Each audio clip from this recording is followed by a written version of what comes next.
I never thought I'd be sharing something like this on Reddit, but here we are.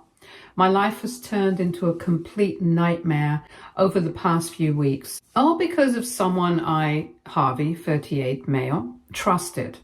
My own brother-in-law, Sean, 42, male.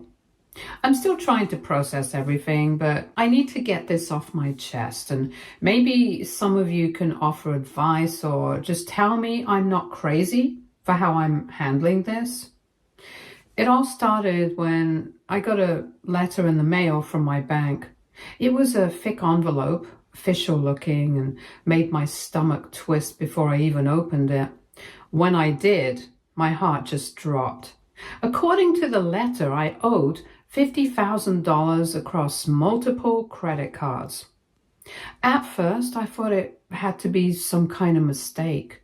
I've always been responsible with money. I pay my bills on time. I don't live beyond my means, and I sure as hell don't have 5 different maxed out credit cards that I don't even remember applying for. I immediately called the bank, ready to tell them they'd made some kind of error. But after what felt like an eternity on hold and answering a million security questions, the representative dropped the bomb on me. These cards were opened under your name and social security number over the last 2 years. I felt like I'd been punched in the gut. How was this even possible? I never applied for these cards. I never received any notifications about new accounts. Nothing. That's when it hit me that someone had stolen my identity. At first, I assumed it was some random scammer. Maybe my information had been leaked in a data breach, or maybe I'd fallen victim to some phishing scam without realizing it. But as the bank's fraud department dug deeper, they uncovered something even more horrifying. The purchases on these cards were all made locally. Groceries, gas station, even a PlayStation 5, all bought in my city. And that's when the pieces started falling into place. As I scrolled through pages of charges, something caught my eye. One of the charges was for a local auto repair shop. I recognized the name because I'd driven past it plenty of times, and I'd never taken my car there. Curious, I called the shop and asked if they had records of any recent visits under my name. After some back and forth, they confirmed that someone had recently paid for work on a black Ford truck. Definitely not my vehicle. I didn't know anyone with a truck like that, or so I thought. Later that evening, I was venting to my wife, Sienna, 35, female, about everything when I mentioned the auto shop. That's when she froze. "Wait, Sean drives a black Ford truck," she said. My stomach turned. I wanted to believe it was a coincidence, but something about it didn't sit right. I started mentally piecing things together. Sean had been weird around me. He was always jumpy whenever I was around, and the way he'd always leave the room when I was there. Things that had seemed insignificant before now felt suspicious. Determined to get answers, I asked the auto shop if they still had security footage from the day of the transaction. Thankfully, they did. The manager agreed to let me come in and view it. When I saw the footage, my blood ran cold. There was Sean, standing at the counter, handing over what appeared to be my credit card. I knew it wasn't just my imagination now, but what really sealed it was when I checked with a nearby electronics store where another suspicious charge had occurred. Sure enough, their security footage showed Sean again, this time leaving the store with a PlayStation 5 under his arm. I confronted him the next day. At first, he played dumb, swearing he had no idea what I was talking about. When I mentioned the security footage, his face went pale. I told him I was going to the police And that's when he broke down. He admitted to everything, including opening the cards, making the charges, and even forging my signature on some documents. He claimed he meant to pay it back eventually. But we both knew that wasn't true. That's when he let slip that my mother-in-law, Annie, 67, female, had known the entire time. Apparently, when Sean first suggested the idea, she told him it was fine because family helps each other out. Hearing that was almost worse than discovering Sean had stolen from me in the first place. The bank was able to cancel the cards and flag everything as fraud. But the damage was already done. My credit score had taken a massive hit. And even though the debt wasn't technically mine anymore, the whole ordeal had left me feeling violated. This wasn't just about the money, it was about the betrayal. Someone I trusted had looked me in the eye for months while secretly destroying my financial stability. Once the bank confirmed the fraud, I was faced with a choice. Let it go or press charges. Letting it go would mean Sean would walk away without any consequences and I'd be left dealing with the fallout. Pressing charges, on the other hand, would mean he could face jail time. But it would also mean dragging my family through a legal nightmare. I won't lie, I hesitated. Part of me wondered if I was overreacting. Maybe I should just let it slide for the sake of family harmony. But then I thought about all the ways this could have ruined my life. What if the bank hadn't believed me? What if I'd been stuck with that debt? What if he'd done even more damage before I caught him? In the end, I decided to press charges, and that's when the real chaos started. Annie called me screaming, telling me I was destroying the family and that jail would ruin his life. She kept insisting that he'd learned his lesson and I needed to forgive and forget. But the thing is that he only learned his lesson because he got caught. If I hadn't found out, he would have kept doing it. Then Sean called me and was screaming at me, so I just told him, it's not that big of a deal. Jail is only temporary. Sienna has been stuck in the middle of all this, which has been really hard on her. She has been supportive of me, but I know it's tearing her apart to see her family like this. Family gatherings are now completely awkward, and I've already decided I won't be attending any holidays this year. Some people have told me I should just drop it, that family is more important than money. But this wasn't just about money. It was about trust. It was about the fact that he looked me in the eye every day while secretly stealing from me. It was about the fact that he could have ruined my credit for years, making it impossible for me to buy a house, get a car, or even rent an apartment. I've since frozen my credit, signed up for identity theft protection, and lawyered up. The police are involved now and the case is moving forward. My brother-in-law is panicking. My mother-in-law is guilt-tripping me non-stop. And honestly, I don't care. Actions have consequences. He made his choices and now he has to face them. Update 1. It's been a few months since I pressed charges against Sean and things have been complicated. Honestly, I didn't expect everything to unravel the way it has. I figured the police would take my statement, the bank's fraud report would back me up, and Sean would face whatever consequences came his way. I knew there'd be tension with my in-laws, but I underestimated just how messy things would get. First off, the legal process has been slower than I anticipated. After I filed the police report, there was an investigation that took weeks. The officers collected evidence from the bank, the auto shop, and the electronics store. They even managed to retrieve some of the forged documents Sean had signed. Everything seemed airtight. But then came the court dates, and that's when things got messy. Sean hired a lawyer, which I expected. What I didn't expect was his lawyer's strategy. Instead of denying that Sean used my information, they claimed that I had given him permission to open the cards. According to their version of events, I was aware of the debt the whole time and had only turned on Sean out of spite when he couldn't pay it back fast enough. I was furious.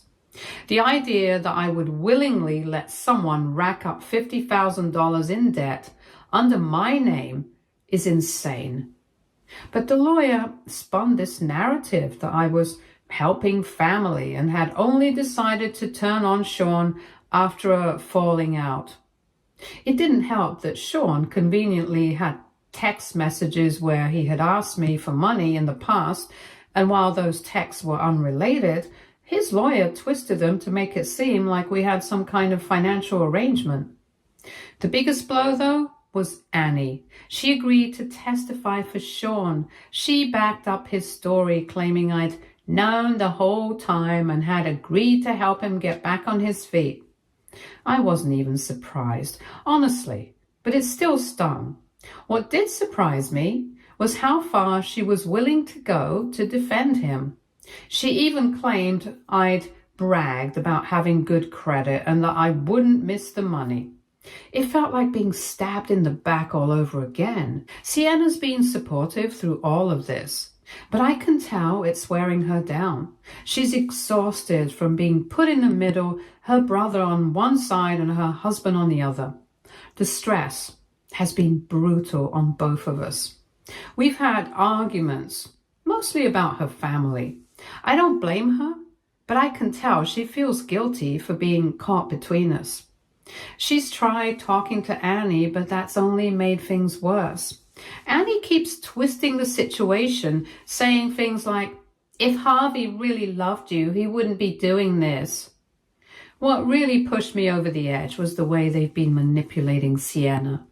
At one point, Annie actually told her that if I really wanted to forgive Sean, I could write a letter to the court asking for leniency. Sienna didn't suggest it, Annie did. I know Sienna didn't mean anything by it, but hearing her ask me to write that letter felt like a betrayal. I told her no. I don't care how sorry Sean claims to be. I'm not going to pretend this didn't happen.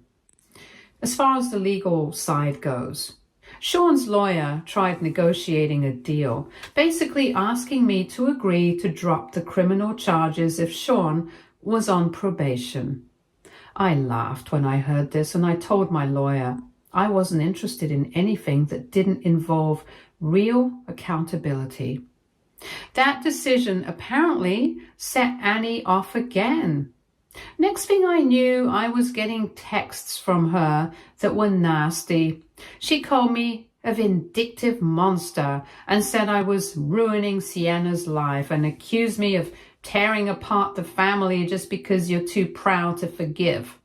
She even had the audacity to say Sean was too fragile to survive jail and that if I didn't stop pushing this, I'd have his blood on my hands. I didn't respond. There's no point. As for Sean himself, I barely heard from him.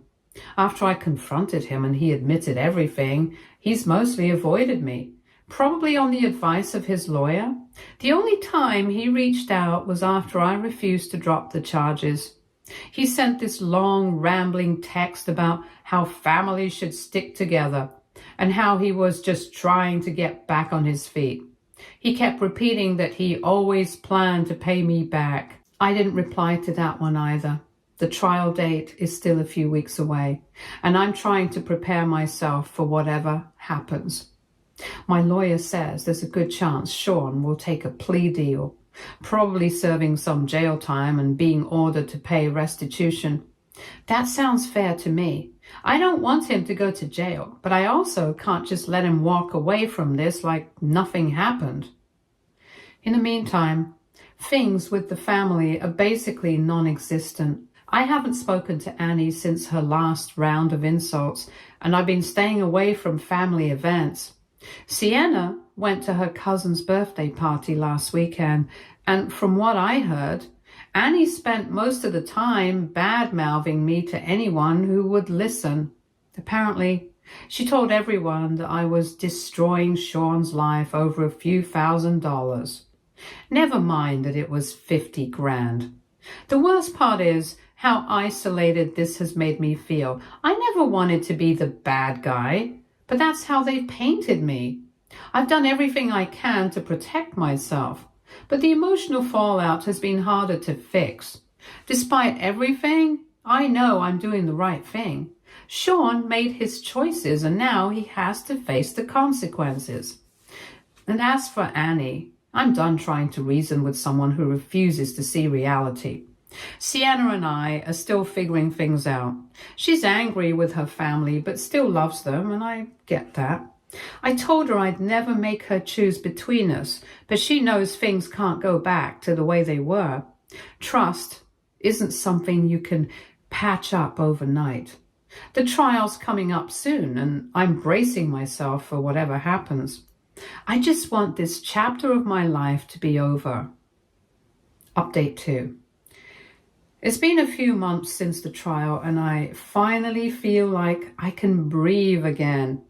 I wanted to wait until things settle before sharing what happened, partly because I need time to process everything, and partly because I was just too emotionally drained to sit down and write this out. But now that the dust has settled, I can finally say this. I have no regrets about pressing charges.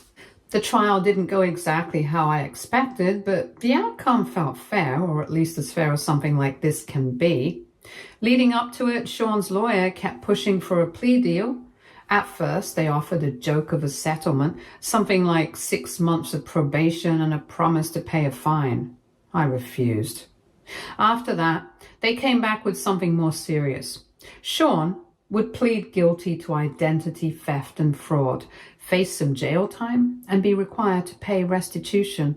My lawyer advised me to take it, and honestly, I agreed. As much as I was angry, I didn't want to drag things out longer than necessary. The plea deal ended up including 6 months in county jail, 2 years of probation, and a fine. The court determined that since the bank had written off a portion of the debt and my credit had been restored, I wasn't thrilled about that part, but I accepted it. At that point, I just wanted it to be over. The sentencing was tense. Annie was there, of course, and she didn't hold back. As soon as the judge announced the sentence, she started sobbing, loud, dramatic sobs that filled the courtroom. I'd expected that, but what I didn't expect was for her to turn to me right there in the courtroom and hiss, "I hope you're happy." Sean didn't say much. He just kept his head down, barely looking at me the whole time. Later that night, Annie left me a voicemail, nearly 5 minutes long, where she unloaded everything she'd apparently been holding back. According to her, I was heartless, vindictive, and trying to destroy her family. She claimed I had humiliated her and ruined Sean's future over a simple mistake. The whole thing was exhausting. I didn't respond. In the weeks after the sentencing, things with Sienna were complicated. She's been supportive throughout this whole mess, but I know it's been hard on her. Her family has practically turned her into a pariah for siding with me. Annie made sure of that. At one point, Annie actually told Sienna that she was choosing her husband over her blood, as if that's some kind of betrayal. I think what hurt Sienna the most wasn't just her mom's reaction, it was Sean's. After the sentencing, Sienna tried to reach out to him. She didn't expect some heartfelt apology, but she thought maybe he'd show some remorse or at least acknowledge how much stress he'd caused. Instead, he told her that I was poisoning her and that she should open her eyes before I turned her against her whole family. That was the last straw for her. She's barely spoken to Annie or Sean since. It's been hard on her, especially with holidays rolling around, but I think cutting them off has also been a relief. For the first time in months, our home doesn't feel like a war zone. As for Sean's jail time, he ended up serving about 4 months before getting released early for good behavior. I won't pretend I was thrilled about that, but honestly, I've stopped wasting energy being angry. He's still on probation, and he's still required to pay the fine, though I'm not exactly holding my breath on that. What surprised me most, though, through all of this is how much perspective I've gained. For a while, I was stuck in this mindset that pressing charges was about revenge, like I needed to win somehow to feel justified. But looking back, it was never about that. It was about standing up for myself. It was about not letting someone manipulate me into feeling guilty for protecting what I worked hard for. Annie still refuses to admit that Sean did anything wrong. From what I hear, she's convinced herself that I set him up, which is just ridiculous. I doubt she'll ever take responsibility for enabling him or for encouraging him to steal from me in the first place. But honestly, I've stopped caring what Annie thinks. I spent months trying to understand her twisted logic, trying to find some way to fix things, but now I realize you can't fix something when the other person refuses to believe they did anything wrong. Sienna and I are still healing from all of this. For a while, it felt like our relationship was suffocating under the weight of it all.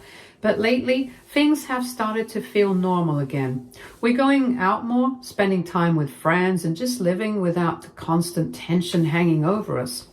For the first time in a long time, I feel like I'm finally getting my life back. Update 3.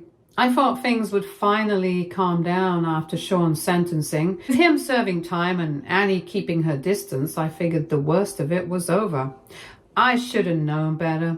A few weeks after Sean went to jail, I started hearing whispers at work, small, vague things that didn't make sense at first. A co-worker mentioned that our manager had asked him if I was trustworthy. Another told me they'd overheard someone asking if I had legal trouble. At first, I assumed it was just office gossip. You know how workplaces are. But the more I heard, the more it started to sound deliberate, like someone was feeding people information. I mostly ignored them. Then about a month ago, my boss, Greg, called me into his office. He looked uncomfortable, like he didn't want to be having the conversation. He started with, "Look, Harvey, I just need to ask you something directly." And right then, I knew something was wrong. Apparently, Greg had received an anonymous email claiming I had a criminal record, specifically for fraud. The email claimed I'd been caught stealing from family and misusing credit cards, complete with vague accusations that I'd scammed other people in the past. It didn't include any evidence, just a long, rambling message full of twisted half-truths. Greg didn't believe it, not entirely. He told me he knew I'd been with the company for years, had never given him a reason to doubt me, and had always been a solid employee. But company policy required HR to investigate. While they were looking into it, Greg advised me to lay low and avoid drawing attention to myself. I left his office furious at whoever was behind this. And honestly, I didn't have to think hard about who it was. Annie was the only person spiteful enough to pull something like this. The HR investigation didn't take long, barely a week. They checked my records, verified that I had no criminal history, and confirmed that none of the claims in the email had any basis. It should have been over then, but it wasn't. About 2 weeks later, Annie escalated things. This time, she went directly to some of our company's major clients. I only found out when one of my long-term contacts called me personally to ask what was going on. Apparently, Annie had emailed several clients claiming I had been fired for financial misconduct and warning them to reconsider doing business with my company because of my involvement. I can't even describe how mortified I was. Some of our smaller clients didn't know me as well. A few of them started asking questions, and at least one pulled out of a deal because they were concerned about potential risks. That's when I lost it. Up until that point, I kept my cool. I ignored Annie's phone calls, deleted her angry emails, and did my best to push forward. But this crossed a line. I wasn't just dealing with family drama anymore. She was trying to destroy my career. I called my lawyer the same day. They advised me to gather proof before taking any legal steps. Since Annie had been careful to stay anonymous in her emails, I wasn't sure I could connect it to her. But I had a feeling she couldn't resist bragging about her handiwork. Sure enough, she slipped up. About a week later, Sienna heard from one of her cousins. Apparently, Annie had been bragging that she was teaching Harvey a lesson and claimed she'd warned people at his job about who he really is. It wasn't direct proof, but it was enough to nudge my lawyer into action. I called Annie directly. The second she answered, she started laying into me, saying this was all my fault and that I was ruining Sean's life. I tried to stay calm, but when I mentioned what she'd been doing to my job, she didn't even try to deny it. In fact, she bragged about it and said she was teaching me a lesson and that I deserved it for turning on family. I told her in no uncertain terms that if she didn't stop immediately, I'd make sure everyone knew exactly what kind of person she was. I said I'd tell her neighbors, her friends at church, anyone who would listen, about how her son was a convicted criminal and how she'd been spreading lies to cover for him. I know it sounds petty, but I was fed up. That seemed to rattle her. She backpedaled, claiming she was just worried about her family and didn't mean to cause trouble. I didn't believe a word of it. As for Annie, she seems to have finally backed off. I haven't heard from her since that phone call, and Sienna says her mom has been sulking quietly instead of lashing out. I don't trust that this is the end of it, but for now, things have calmed down. Sienna's still feeling torn. As much as she's angry at her mom, it's still hard for her to fully cut ties. I know she misses how things used to be, even if those memories are tainted now. I've tried to be patient with her. This whole mess hasn't been easy for either of us. But I'm proud of how she stood by me through it all. I've realized now that people like Annie will always find a way to justify their behavior. In her mind, Sean's mistakes weren't really his fault. They were mine because I refused to let it slide. She convinced herself that I deserved whatever happened next, so no matter how cruel or unfair. The fallout from her sabotage took longer to fix than I expected. I had to personally reach out to clients, reassuring them that I was still trustworthy. Thankfully, most were understanding, especially when I explained what had really happened. Still, the damage lingered. I lost a few deals during that period. I doubt I'll ever get them back. Annie never apologized, not that I expected her to. Last time I saw her was at a distant cousin's wedding. She glared at me from across the room like I'd personally ruined her life. Honestly, I barely cared. I've accepted there's no fixing things with her. She's too wrapped up in this delusional belief that Sean is some innocent victim and that I'm the villain who put him in jail. As for Sean, he's been quiet since getting out. He's still dragging his feet with the probation. Sienna's still dealing with the emotional fallout. Despite all of this, we're getting better. Update 4. I honestly thought things had finally settled down after Annie tried to sabotage my job and wreck my reputation. She'd finally gone quiet. No more emails, no more voicemails, no more drama, or so I thought. I should have known that silence from Annie wasn't a good sign. About 3 weeks ago, Sienna's cousin Laura hosted a family gathering. Laura had reached out to Sienna personally to assure her that Annie would not be invited, which gave me some peace of mind. Laura's been one of the few people fully on our side since this whole mess started, and she knew how hard it had been for Sienna to stay connected to her family without dealing with her mom's constant drama. The evening started off great. It felt good to be around people who weren't trying to guilt trip me or lecture me about family loyalty. People were laughing, kids were running around. Then Annie showed up. She walked right in like she owned the place, carrying a Tupperware container full of her famous potato salad like nothing had happened. Laura intercepted her at the door, and I overheard their tense exchange. Laura told her flat out that she wasn't welcome and asked her to leave. But Annie, being Annie, wasn't having it. She pushed past her and marched right over to me like this was her big moment. "You!" she barked, pointing her finger in my face. The entire party went dead silent. I played calm. I didn't want to escalate things. I just told her, "This isn't the time or place, Annie."